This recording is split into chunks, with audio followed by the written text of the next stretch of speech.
यह कहानी है काशवी की। काशवी अपने पति के साथ एक छोटे से फ्लैट में रहती हैं।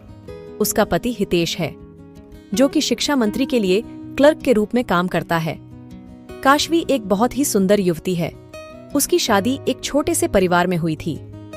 न तो वे एक शानदार जीवन जीते थे और न ही वे गरीब थे। यह कह सकते हैं कि उसका पति एक मिडिल क्लास फैमिली से था। काशवी बहुत दुखी थी, क्योंकि वह हमेशा सोचती थी कि वह दुनिया की सभी ऐसो आराम पाने के लिए पैदा हुई थी, लेकिन उसे एक तुच्छ और सरल जीवन जीना पड़ा। एक दिन की बात है, काशवी का पति बड़े ही खुशी मन से अपने काम पर से घर आता है। उसके हाथ में एक कार्ड था, जिस पर रात्रिभोज पार्टी का निमंत्रण था। यह निमंत्रण पत्र उसे उसके कार्यालय से मिला था, जिसमें लिखा था कि रात का खाना आज उसके कार्यालय में ही होगा और एक शानदार पार्टी भी। हितेश इस बारे में अपनी पत्नी को बताता है।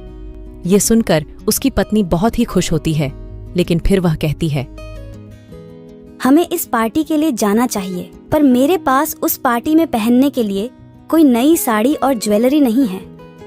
वहाँ पर तो एक से एक औरतें आएंगी और उन्होंने नई नई डिजाइन की साड़ी पहनी होगी।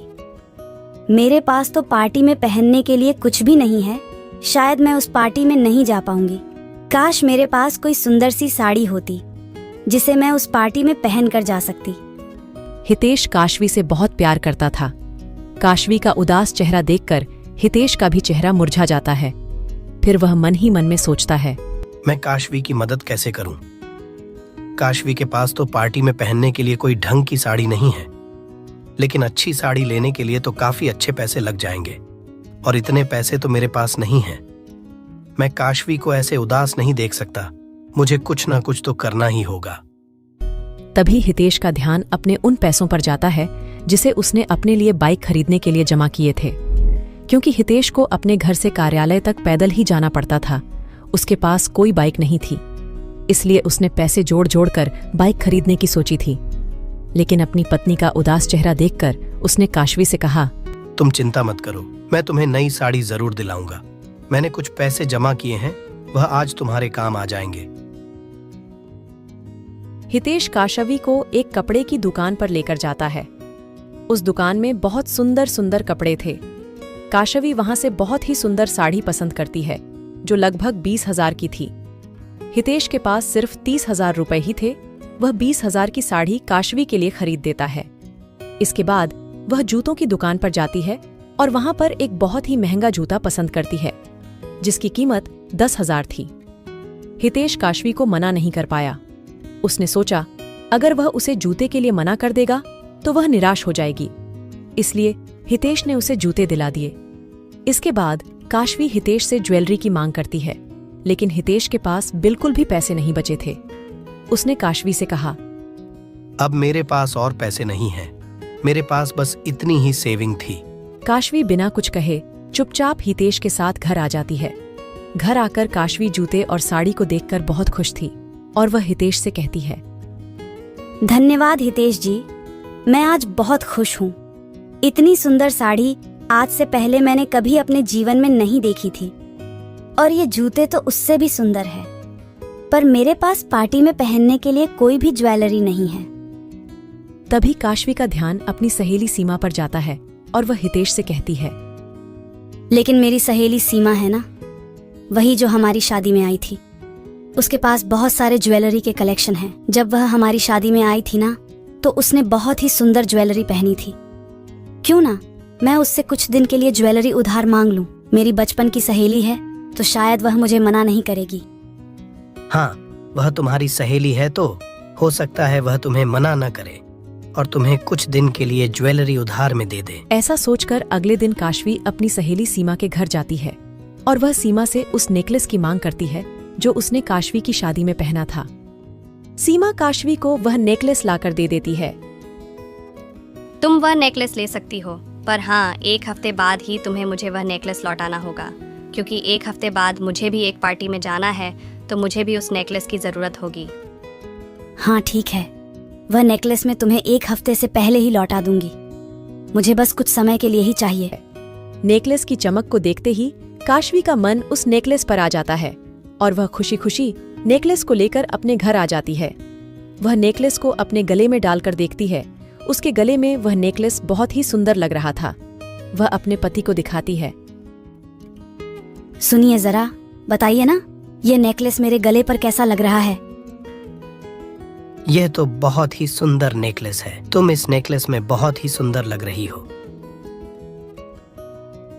अब तुम जल्दी से शाम की पार्टी के लिए तैयार हो जाओ। मुझे कुछ काम है, मैं थोड़ी देर में वापस आता हूँ। हितेश कुछ काम के सिलसिले में बाहर चला जाता है और काशवी पार्टी के लिए तैयार होने लगती है। आज काशवी बहुत ही सुंदर लग रही थी। जब वह अपने आप को आईने में देखती है तो वह बहुत खुश होती है।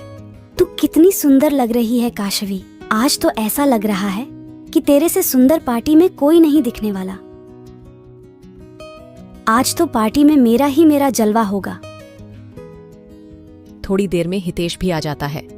वह दोनों एक कैब बुक करते हैं और वहां से पार्टी की तरफ निकल जाते हैं। जब काशवी ने पार्टी में एंट्री की तो वहां का नजारा बहुत ही शानदार था। वहां पर एक से एक लेडी सज स्वरकर आई हुई थी। किसी ने ट्रेडिशनल कपड़े पहने थे तो किसी ने मॉडर्न, और उन सब में काशवी बहुत ही सुंदर लग रही थी क्योंकि वह नेकलेस उस पर बहुत ही सुंदर लग रहा था। काशवी को देखकर कुछ लोग उससे मिलने भी आते हैं और उसके नेकलेस की बहुत तारीफ करते हैं। अपनी तारीफ सुनकर काशवी बहुत खुश होती है और वह लोगों के सामने ऐसा दिखाती है कि जैसे वह काफी हाई फाई घराने से है। काशवी और हितेश काफी अच्छी तरह से पार्टी को एंजॉय करते हैं। लगभग रात के 2 बजे तक पार्टी चलती है। उस समय नवंबर का महीना था। रात में मौसम ठंडा हो गया था। पार्टी में लोगों ने अपने साथ एक शॉल भी कैरी किया था जो ठंड लगने पर सबने ओढ़ लिया था। पर काशवी के पास तो कोई शॉल था ही नहीं क्योंकि उसने सारे पैसे महंगी साड़ी और जूते खरीदने में लगा दिए थे। लेकिन हितेश काशवी के लिए उसकी पुरानी शॉल लेकर आया था। काशवी को काफी ठंड लग रही थी पर वह करती भी तो क्या, झूठी शान जो कायम रखनी थी, इसलिए वह घर से कोई पुरानी शॉल नहीं लाई थी। पर हितेश को काशवी की बहुत चिंता थी। उसने काशवी को उसकी पुरानी शॉल ओढ़ा दी। यह देखकर काशवी तुरंत उस शॉल को उतारकर पार्टी से बाहर आ गई। हितेश भी उसके पीछे पीछे बाहर चला गया।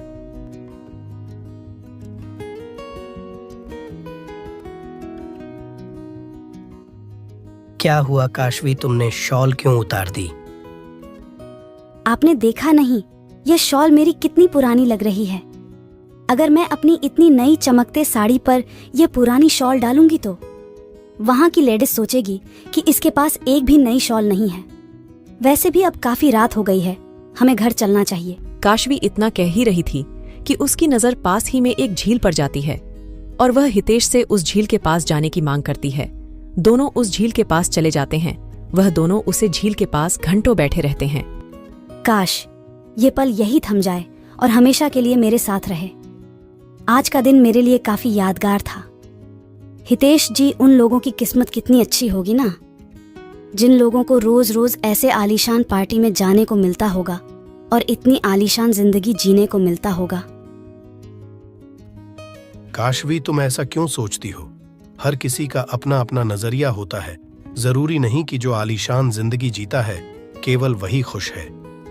इस झील को देखो, इसने किसी भी तरह का कोई आभूषण नहीं ग्रहण किया, फिर भी यह प्रकृति के साथ कितनी खुश है। उस पेड़ पर बैठे उल्लू को देखो, उसने अपने जीवन जीने के लिए कोई घर नहीं बनाया, फिर भी वह उस पेड़ पर बैठकर कितना खुश है। मंदिर में बैठे उस पुजारी से पूछो, भगवान की पूजा करके वह कितना खुश है। उसे किसी मोह माया का लालच नहीं, उसकी मोह माया तो बस एक ही सी है, वह है भक्ति। इसी तरह हम इंसान भी हैं। हम इंसान को सुंदर दिखने के लिए किसी महंगे कपड़े और जूते की जरूरत नहीं है। सुंदर तो इंसान अपने मन से होता है। हितेश जी, आप नहीं समझेंगे, मैं हमेशा से ही ऐसी जिंदगी चाहती थी जहां हमारे पास एक आलीशान घर हो, उसमें नौकर चाकर घूमते हो। मुझे तो ऐसी ही लाइफ जीना पसंद है, पर शायद किस्मत में ही नहीं है। तुम ऐसा मत सोचो काशवी, मैं तुम्हारे साथ बहुत खुश हूँ और मुझे किसी आलीशान चीजों की जरूरत नहीं। मेरी खुशी केवल तुमसे है। खुशहाल जीवन जीने के लिए जरूरी नहीं कि इंसान के पास आलीशान महल हो तो ही वह खुशहाल जीवन जी सकता है। बस जीवन जीने के लिए इंसान के पास एक मकसद होना चाहिए। मेरी बात शायद तुम्हें अभी समझ नहीं आई, पर देख लेना, वक्त के साथ साथ एक दिन यह बात जरूर समझ जाओगी। काशवी, मुझे लगता है अब हमें घर चलना चाहिए। काफी रात हो गई है। मैं एक काम करता हूँ, कैब बुक कर देता हूँ। हाँ हितेश जी, काफी रात हो गई है, अब हमें घर चलना चाहिए। आप कैब बुक कर दीजिए। थोड़ी ही देर में कैब भी आ जाती है और वह दोनों कैब में बैठकर घर को निकल पड़ते हैं। काशवी घर पहुंचकर पार्टी के बारे में ही सोच रही होती है। तभी उसका ध्यान शीशे पर जाता है। उसकी नजर उसके गले पर जाती है, जो बिल्कुल खाली था। गले में नेकलेस नहीं था। यह देखकर काशवी बहुत परेशान हो जाती है। वह जाकर हितेश को इस बारे में बताती है। हितेश भी यह जानकर बहुत हैरान था कि आखिरकार नेकलेस कहाँ गया।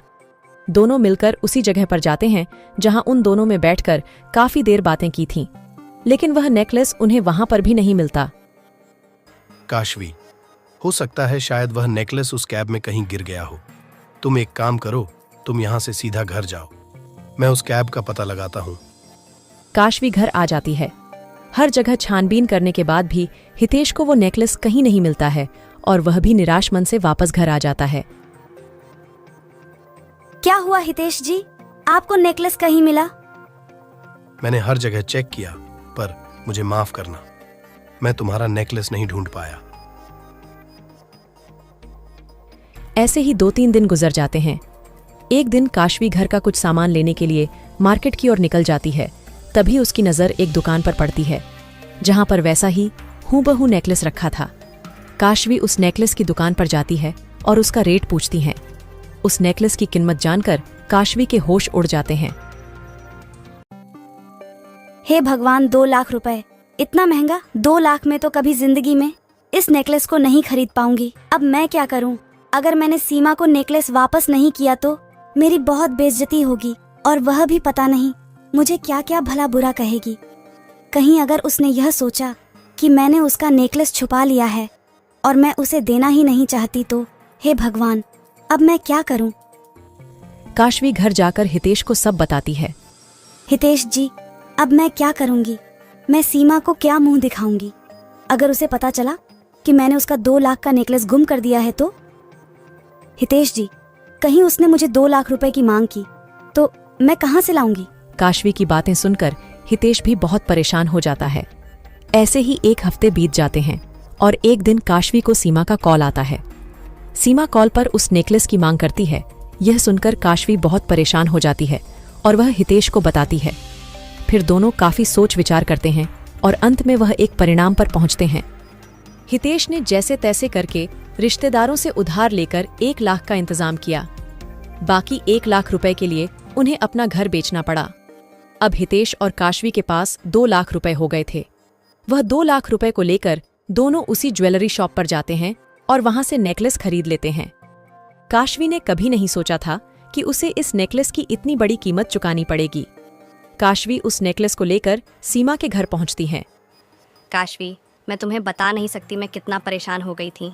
मुझे आज रात में ही पार्टी में जाना है और मेरे पास मेरे ड्रेस के मैचिंग का बस एक यही नेकलेस था। सीमा, ये लो तुम्हारा नेकलेस। सीमा, अब मुझे चलना चाहिए, मुझे देर हो रही है। पर तुम इतनी जल्दी क्यों जा रही हो? थोड़ा मेरे साथ बैठो तो सही। नहीं सीमा, अभी मुझे बहुत जरूरी काम है, मैं फिर कभी आऊंगी। इतना कहकर काशवी वहां से चली जाती है। अब काशवी और हितेश के पास इतने पैसे नहीं थे कि वह उस शहर में रह सके, इसलिए वह शहर को छोड़ एक गांव में आकर बस गए थे और वहां पर एक छोटी सी झोपड़ी में रहना शुरू कर दिया था। दूर रहने की वजह से हितेश का काम भी छूट गया था। उन्होंने वहीं गांव में काम करना शुरू कर दिया। काशवी और हितेश के ऊपर 1 लाख का कर्जा हो गया था, इसलिए अब काशवी को भी बाहर काम करना पड़ता था। ऐसे ही दिन गुजरते गए। काशवी और हितेश को 1 लाख का कर्ज भरने में लगभग 10 साल बीत गए। काशवी और हितेश ने हिम्मत नहीं हारी और 1 लाख का कर्ज भरने के बाद दोनों ने बहुत मेहनत करी और किसी तरह उन्होंने कुछ पैसे इकट्ठे कर लिए, जिससे वह शहर में दोबारा जिंदगी जी सके। कुछ सालों बाद काशवी और हितेश दोबारा उस शहर में बस जाते हैं, पर अभी उनके पास अपना घर नहीं था, इसलिए वह एक रेंट पर घर लेकर रहने लग जाते हैं। अब काशवी भी काम किया करती थी, क्योंकि शहर का खर्चा गांव से भी ज्यादा होता है, लेकिन कमाई अच्छी होती है। यह सोचकर वह दोनों फिर शहर में बस गए थे। दोनों ने शहर में अपने अपने लिए काम ढूंढ लिया और वहां पर नौकरी करने लगे। एक बार की बात है, कासवी में अपने काम पर जा रही थी। तभी रास्ते में उसे उसकी सहेली सीमा मिलती है। सीमा उसको देखकर हैरान थी। काशवी बहुत ही कमजोर हो चुकी थी। काशवी, तुम कहाँ थी और तुम इतनी कमज़ोर कैसे हो गई हो? तुम इतने दिन से कहाँ थी? मैंने तुम्हारे घर पर भी जाकर पता किया, पर वहाँ जाकर पता चला कि वह घर तुमने बेच दिया है। क्या हुआ है काशवी, मुझे बताओ। आखिर तुमने घर क्यों बेचा और तुम इतने दिनों तक कहाँ थी? काशवी सीमा को सारी बात बताती है कि क्यों उसको घर बेचना पड़ा और अब वह दोबारा शहर में एक रेंट पर घर लेकर रह रही है। यह सुनकर सीमा हैरान हो जाती है। 2 लाख का नेकलेस। काशवी, तुम्हें एक बार मुझे बताना तो चाहिए था कि तुमसे वह नेकलेस गुम हो गया है। काशवी, तुम्हें पता है यह कदम उठाकर तुमने अपने जीवन की कितनी बड़ी भूल की है। तुम्हें एक बार मुझसे बात करनी चाहिए थी। सीमा, मैंने इसलिए नहीं बताया कि तुम मुझे गलत ना समझो। तुम यह ना समझो कि मैंने तुम्हारा नेकलेस चुरा लिया है और उसे देना नहीं चाहती। बस यह सोचकर मैं तुम्हें नहीं बताया। तुम्हें पता है, जिस नेकलेस को देने के लिए तुमने अपनी ज़िंदगी के 10 साल लगा दिए, उस नेकलेस की कीमत मात्र 1500 रुपये थी। हाँ काशवी, वह एक नकली नेकलेस था जो उस असली नेकलेस की कॉपी थी और उसकी कीमत केवल 1500 थी, न कि 2 लाख। ये बात सुनकर काशवी के तो पैरों तले जमीन खिसक जाती है। उसे अपनी जिंदगी के बीते 10 साल और उस 10 सालों में किया हुआ सैक्रिफाइस सभी बारी बारी से उसके आंखों के सामने आए जा रहा था। उस दिन काशवी को ऐसा लगा कि उसकी जिंदगी ने उसके साथ कैसा खेल खेला है। काशवी को इस बात से इतना धक्का लगा था कि वह सीमा को बिना कुछ बोले ही घर की ओर निकल पड़ती है। सीमा उसे काफी आवाज लगाती है, पर काशवी पीछे मुड़कर नहीं देखती। वह एक गहरी सोच में डूबी हुई थी और सोचते सोचते वह घर आ जाती है। जब हितेश ने काशवी का उदासी भरा चेहरा देखा तो उसने इसकी वजह जानने की कोशिश की, मगर काशवी ने कोई उत्तर नहीं दिया। हितेश के ज्यादा जोर देने पर आखिरकार काशवी ने हितेश को सारी बात बताई। सच्चाई सुनकर हितेश के भी होश उड़ गए, लेकिन जब उसने काशवी को इतना उदास और परेशान देखा तो उसने अपना दुख छुपाकर काशवी को दिलासा देते हुए कहा, जो हुआ सो भूल जाओ, अब हम एक अच्छी जिंदगी की शुरुआत करेंगे। इतनी देर में ही उनके दरवाजे पर खटखटाहट होती है। जब काशवी और हितेश दोनों दरवाजे की तरफ देखते हैं तो वहां पर उसकी सहेली सीमा थी। काशवी उसको वहां देखकर बहुत हैरान थी। सीमा, तुम्हें मेरा यह एड्रेस कैसे मिला? बस मैंने यह अंदाज़ा लगाया कि जहाँ तुम पहले रहती थी तो शायद उसी के आसपास ही तुम कहीं रहती होगी। बहुत मुश्किल से पूछ पूछ कर तुम्हारे घर तक पहुँची हूँ। सीमा के हाथ में एक नेकलेस का डब्बा था। वह काशवी को देते हुए कहती है, काशवी, ये लो, ये तुम्हारी चीज़ है और यह मैं तुम्हें लौटा रही हूँ। सीमा, इसमें क्या है? यह वही नेकलेस है जो तुमने 2 लाख का खरीदा था। पर सीमा, यह तो तुम्हारा नेकलेस मुझसे खोने के बाद मैंने तुम्हें दिया था। दिया तो था, पर मेरा नेकलेस नकली था। ये तुम्हारा नेकलेस है, इसे तुम अपने पास रखो, मुझे इसकी ज़रूरत नहीं। इस नेकलेस के पीछे तुमने अपनी ज़िंदगी के कितने साल परेशान रहे। यह लो, ये तुम्हारी अमानत है और मैं इसे तुम्हें लौटा रही हूँ। अच्छा, तो अभी मैं चलती हूँ, अभी मुझे ज़रूरी काम है। शाम को फ्री होकर तुमसे ज़रूर मिलने आऊँगी। नेकलेस को देखकर काशवी थोड़ा सुकून महसूस करती है। काशवी और हितेश दोनों ने मिलकर एक निर्णय किया और उन्होंने वह नेकलेस एक दुकान पर जाकर बेच दिया। इस समय उस नेकलेस की कीमत 3 लाख रुपए हो चुकी थी। काशवी और हितेश ने उन पैसों से अपना एक घर खरीदा और एक बाइक, और बचे हुए पैसे उन्होंने बैंक में जमा करवा दिए। काशवी और हितेश की जिंदगी अब धीरे धीरे सुधर रही थी। काशवी ने काम नहीं छोड़ा। दोनों ने मिलकर काफी मेहनत की और अपने सपने को पूरा किया। देखा दोस्तों, काशवी को अपनी एक इच्छा पूरी करने की क्या कीमत चुकानी पड़ी। इस कहानी से आपको क्या शिक्षा मिलती है? कमेंट बॉक्स में अपना उत्तर जरूर लिखना।